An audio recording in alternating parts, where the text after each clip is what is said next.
Time pass tips. Washing மிஷின்குள்ள போயிட்டு சுத்தலாம். ஷவர் ஆன் பண்ணிட்டு மழை பெய்யற மாதிரி நினைச்சு இளையராஜா சாங் கேட்டுக்கிட்டு சூடா பஜ்ஜி சாப்பிட்டுக்கிட்டு டீ குடிக்கலாம்.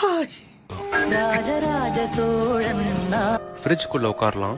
நீங்களே உங்க வீட்டுக்கு அப்பாஸ் மாதிரி வந்து சர்ப்ரைஸ் பண்ணி உங்க டாய்லெட்டை கிளீன் பண்ணலாம். സത്യം വെറുതെ ഇരിക്കുമല്ലേ കൈകളൊക്കെ കുറെ വെറുതെ ഇരിക്കുന്ന ഇഷ്ടം പോലെ ആൾക്കാരുണ്ടാവില്ലേ. ഞാൻ ചെയ്യാൻ പോണേട്ടാ നാളെ തൊട്ട്. എനിക്ക് ഒരു പണിയില്ല, ഞാൻ ഇത് ചെയ്യാൻ ഇറങ്ങാൻ വേണം. டென்னிஸ் பிளேயர் மாதிரி காஸ்டியூம் போட்டுக்கிட்டு கொசு பேட் வச்சுட்டு கொசு കൊസു മാറ്റാ. நைட்டு 3 மணிக்கு முழிச்சிட்டு பூனை மாதிரி வேஷம் போட்டுக்கிட்டு டக்குன்னு கிச்சனுக்கு போய் எலியை பயமுறுத்தலாம். நைட்டு நம்ம வீட்டுக்கு நம்மளே திருட மாதிரி வந்து நம்ம வீட்டை நாங்க எடுத்துருக்கலாம். காலையில